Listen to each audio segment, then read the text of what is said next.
Saya bukan politisi. Saya dosen dan pendaki gunung. Saya terlibat dalam politik karena saya pikir politik itu mesti diasuh dengan force of better argument. Force of the better argument. Siapa punya argumen terbaik, dia boleh ajukan itu sebagai dalil tuh. Nggak boleh ada sentimen di situ kan. Karena itu saya memilih untuk menghina Presiden Jokowi. Bukan Jokowi sebagai persona. Yang saya hina jabatan dia tuh. Yang saya kritik jabatan dia. Rocky Gerung menghina presiden. Loh, presiden bukan orang, presiden itu fungsi, jabatan. Presiden ada martabat. Presiden tidak punya martabat. Presiden itu disebut bermartabat ketika dia menjalankan fungsi sebagai raja. Karena tubuh publiknya menyatu dengan tubuh privat. Martabat itu hanya ada pada orang berikan, disebut human dignity.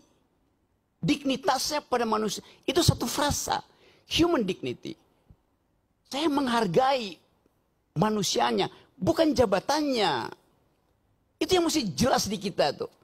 Karena itu saya heran. Kenapa kalau saya memaki-maki presiden, saya diomelin. Kenapa orang yang memuji-muji presiden tidak diomelin? Kan dua-duanya deskripsi. Memuji dan memaki itu dua-duanya kualitas yang sama derajatnya. Pujian jadi pujian karena ada yang memaki. Makian jadi makian karena ada yang memuji itu. Bifurkasi itu yang mau saya terangkan. Saya terangkan sebagai dosen ya. Poin itu tuh. Jadi kalau saya kasih kritik betul-betul metodologis. Apakah saya benci pada Presiden Jokowi? Enggak. Kaisang menikah. Saya diundang oleh keluarga Jokowi. Di mana Anies telepon dari Jogja. Rok, lu di mana Rok? Kenapa? Gue ini udah 3 jam nggak bisa ketemuin Jokowi itu. Karena mesti ngantri. Gue bilang gue diundang malam hari ya. Bisa langsung masuk tuh. Nggak ada problem. Gibran datang ke rumah saya. Om Rocky saya mau belajar. Duduk di situ lu gua kalau mau belajar tuh. Kasih saya kritik Om Rocky. Dengar saya kritik. Siapa yang saya kritik? Bobi Nasution saya kritik. Sebagai apa Om? Sebagai gubernur. Anda belum saya kritik karena belum jadi wali kota. Belum jadi wakil presiden. Pada waktu itu dia adalah wali kota. Saya kritik yuk. Dia ngaku bahwa setiap Sabtu berbagai macam menteri datang ke dia kasih duit supaya soal saya bilang, you koruptor tuh. Saya kasih kritik. Dia nggak marah. Karena saya terangkan saya kritik kamu karena saya tanya, you datang sebagai apa? Sebagai wali kota. Ya mendua Om. Saya juga datang karena saya bosan ikut kuliah-kuliah di sekolah PDIP. Dia bilang begitu. Tadi sebelum Tunggu, gue mau terangin semua. setiap minggu menteri datang maksudnya apa itu? Ya udah, you nggak usah tanya itu. Jadi saya mau terangkan itu dalam posisi saya sebagai kritikus. Saya mau jadi kritikus.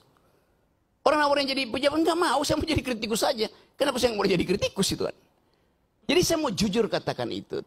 Jadi tidak semua yang kotor itu tidak berguna. Saya kasih ilustrasi. Satu waktu saya naik ke Himalaya, Gunung Himalaya. Di ketinggian kira-kira 5.000 meter, 5.500. Saya kehabisan,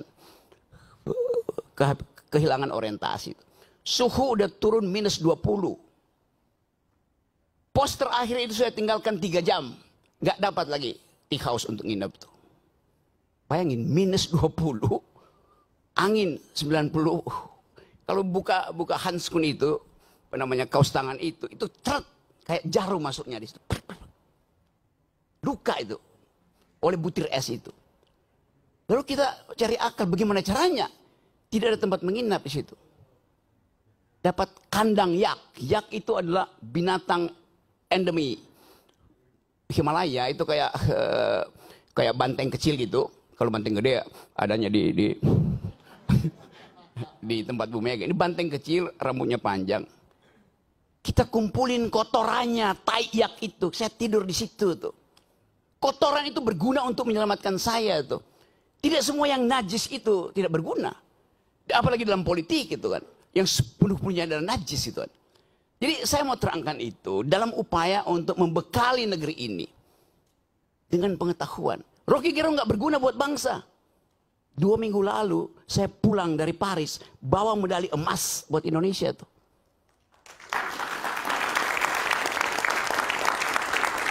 Apa dibiayai oleh negara? Tidak ada dibiayai oleh negara. Kita cari uang sendiri itu. Yang di bela negara itu justru diambil oleh menteri-menteri yang datang di situ dengan tagline Olimpik, padahal saya tahu dia nggak punya cabang olahraga. Lalu saya puji Jokowi dari situ. Terima kasih Pak Jokowi karena memungkinkan saya membawa pulang medali emas tuh. Saya dibully di sini. Ngapain lu puji-puji Jokowi, Rok? Gue bilang, sorry ya. Dia presiden saya ketika saya ada di luar negeri yang menang Indonesia. Saya ikut upacara bendera. Kenapa saya nggak mau bilang terima kasih pada Jokowi? Kan itu yang kita sebut value, kejujuran dalam berpolitik, gitu kan. Saya nggak punya hal, nggak punya masalah lain dengan pemerintah. Saya punya masalah dengan kebijakan yang mereka buat. Yang sebut kebijakannya itu dungu. Buktikannya sebaliknya kan. Bahkan saya bilang pada waktu itu, Jokowi sebagai presiden adalah bajingan tolol. Satu, PDIP marahin saya, dilaporin ke polisi. Saya kasih kuliah di Jogja, saya dilemparin botol di kepala saya tuh. Saya bilang, kenapa kalian marah? Saya cuma terangkan itu supaya kalian tahu bahwa yang saya kritik kebijakannya presiden, bukan Jokowinya ansih. As a person, nggak ada urusan saya dengan. Saya berbaik-baik dengan Pak Jokowi sebagai manusia, dengan Pak Prabowo, dengan Pak SBY segala macam tuh. Zaman SBY saya paling keras kritik beliau tuh. Sekarang tiap minggu saya diskusi tentang politik global dengan SBY, nggak ada soal. Jadi saya mau pisahkan antara mental seorang yang mampu untuk memisahkan pengetahuan dia tentang kebijakan dan penghormatan dia pada persona. Itu dasarnya tuh. Jadi sekali lagi, saya tetap akan kasih kritik. Apapun itu hak saya. Dan tidak mungkin saya dipidana kalau saya caci maki Jokowi atau saya muji Jokowi. Pasal itu nggak ada lagi. Tidak ada pasal penghinaan presiden. Udah hilang. Siapa yang hilangin? Saya berjuang dari zaman 98 di LBH untuk hilangkan pasal itu. Jadi kalau tanya kenapa Anda caci maki? Pasal itu nggak ada. Kenapa dia? Saya yang kita di LBH Buyung Nasution. Saya penasihat ahli Buyung Nasution dalam soal-soal untuk membereskan demokrasi kita. Jadi dari 98 saya tahu akal pikiran tentang perubahan konstitusi itu. Anda caci maki aja. Nggak akan Anda dipidana tuh. Karena rakyat Indonesia melalui ketetapan MPR mengerti bahwa presiden itu bukan orang. Dia fungsi.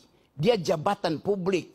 Tidak boleh dilekatkan pada dia prinsip-prinsip pada hukum pidana. Nggak bisa. Yang tidak boleh kita caci maki adalah manusia di dalam keadaan pertemanan atau Anda kenal. Orang yang nggak kenal Anda caci maki, dia nggak bakal tersinggung. Demikian juga dalam perdebatan. Debat itu adalah kemampuan untuk mengolah argumentasi itu. Itu aja. Sebagai dosen, saya mengajar dari S1 sampai S3. Ayo bayangin coba. Dengan metodologi yang sama itu. Cara berpikir. Jadi bagi saya nggak ada soal itu. Saya akan terus kasih kritik. Saya akan terus kasih argumen. Tapi saya mencintai bangsa ini. Negeri ini saya cintai itu. Yang saya nggak cintai adalah politisi busuk. Yang saya cintai adalah pejabat busuk. Presiden busuk, menteri busuk. Ngapain cintain mereka tuh? Mereka umurnya 5 tahun. Bangsa ini umurnya sepanjang hidup. Itu poinnya. Jadi politik bukan the art of the possible. Kemungkinan-kemungkinan bukan.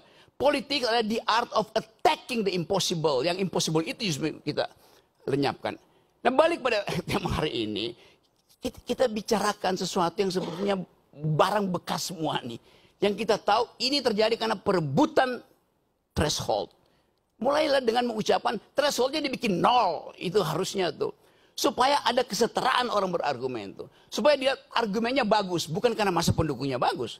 Karena itu saya terus-menerus mengatakan bahwa untuk menjadi calon presiden, calon wakil presiden, calon gubernur, calon bupati, calon apa aja, pakai prinsip pertama bukan elektabilitas, tapi etikabilitas itu. Ini calon pejabat ini pernah berbohong nggak? Pernah nyolong nggak? Kalau dia lolos etikabilitas, saya uji yang kedua, intelektualitas. Karena dia mesti berdebat dengan pemimpin dunia. Itu pentingnya latihan perdebatan. Dasar perdebatan adalah konstruksi berpikir. Dasar perdebatan adalah kemampuan untuk mengolah pikiran, bukan sekedar untuk retorika, tapi dengan logika tuh. Ya. Jadi kalau seseorang pemimpin, pilkada misalnya, dia lolos etikabilitas, oke, bagus, moralnya bagus, tunggu dulu, belum selesai.